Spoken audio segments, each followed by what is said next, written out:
I'd love to see the next pull. I'd love to see what's going to come up. That's the exciting part to me.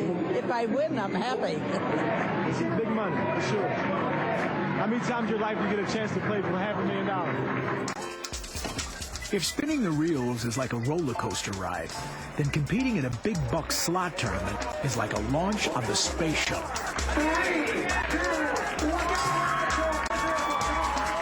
The folks in this $500,000 winner-take-all contest are invited casino regulars, players who have formed a strong relationship with the Sands Hotel and Casino in Atlantic City by coming often and betting large. And we've got people here that are playing $400,000 or $500,000. I mean, they play in a weekend or something. And we have some high-dollar slot players that were playing in this tournament that you would think would be a crap table or a blackjack table player. A lot of our slot players, we've established relationships between our employees and these players over the years. As a result, we get the loyal turnout that we had in this tournament. These players may have learned the ultimate secret of winning at slots. That is, it's not just what comes out of the machine that makes you rich.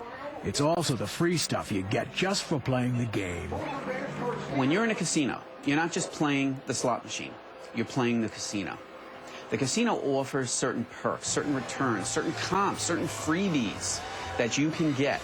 Unlike table players who must be observed by pit bosses in order to earn complimentary goodies, slot players form electronic friendships the minute they sign up for a Players Club card. When you put your Players Club card into the machine, it welcomes you. It says, "Hi, Frank. Hi, Sally. Welcome." Players' cards are linked to a computer that monitors each individual's slot experience. Casino management can tell what machines you are playing, for how long, how much you've wagered, and whether you are winning or losing. In exchange for this valuable marketing information, the casino awards points like frequent flyer miles. They can be redeemed for everything from a baseball cap to a night in the High Roller Suite. They figure out how much they expect you to lose. They will return anywhere from 30 to 50% of your expected loss in comps. Slot players can get comps to some of the best shows in Vegas, to some of the best shows in Atlantic City and Tunica and across the country. Just use your card. One perk is an invitation to a slot tournament. This one at the Sands in Atlantic City started with 500 players, each of whom bought into the tourney for $1,000. Well, this particular tournament offered a very, very unusual prize for very, very low odds. In a normal big slot game, it might be 32 or 34 million to 1 to win this kind of money. Our tournament was 500 to 1. So the proposition became attractive to anyone who understood the nature of the game. In each 15-minute round, players were staked 800 credits on a nickel machine. At the end of 2 heats, the 100 folks with the most in their account advanced to the next level. 3 more elimination rounds narrowed the field to 20 lucky finalists. My role here is to run around and create hype, and I got the best job in the whole world. I get to give away other people's money to people I genuinely love. Strategy in this tournament? Scarce. Mostly banging the Bet Max button until the judge called time. I very seldom pull the lever. I like to play the piano. No skill at all. It's just all luck. And I'm lucky. But Frank Scobletti, who wrote Beat the One-Armed Bandit, says that on top of being lucky, there are a few things you can do to better your odds when you play slots. You don't want to spin the reels more than once every 10 seconds. The casino has a 24-hour-a-day boom, boom, boom, boom, boom rhythm. No human being can compete with that.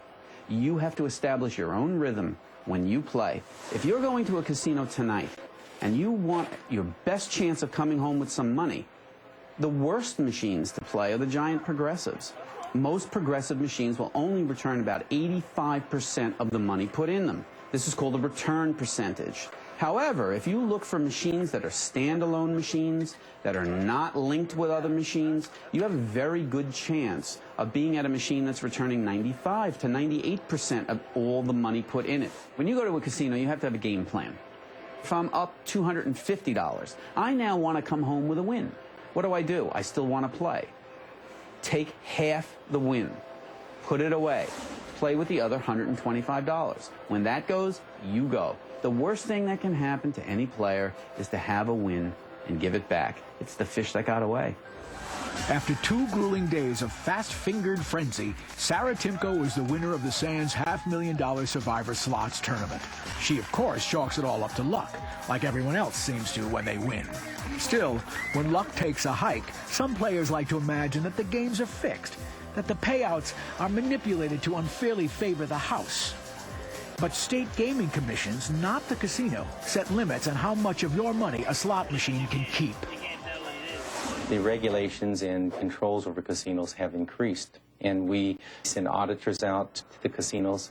We send slot technicians to verify that the slot machines are paying and performing as they were approved to. The hold formula encoded in each machine may vary, but in almost every state, the maximum percentage is determined by the local gaming authority.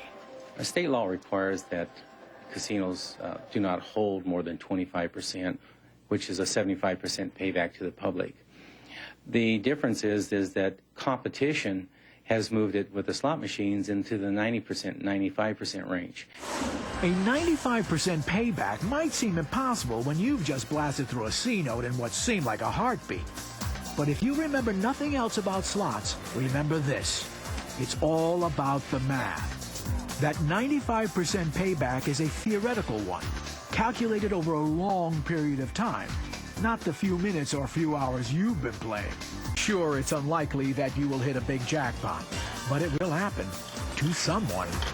In my experience, the number one reason people play machines is they feel lucky on them. I have been asked to rub machines for somebody. I have seen people actually do a dance before they pull the handle. It's like the baseball player who doesn't change his socks all season because those are his lucky socks. Fortunately, we haven't run across that particular fetish.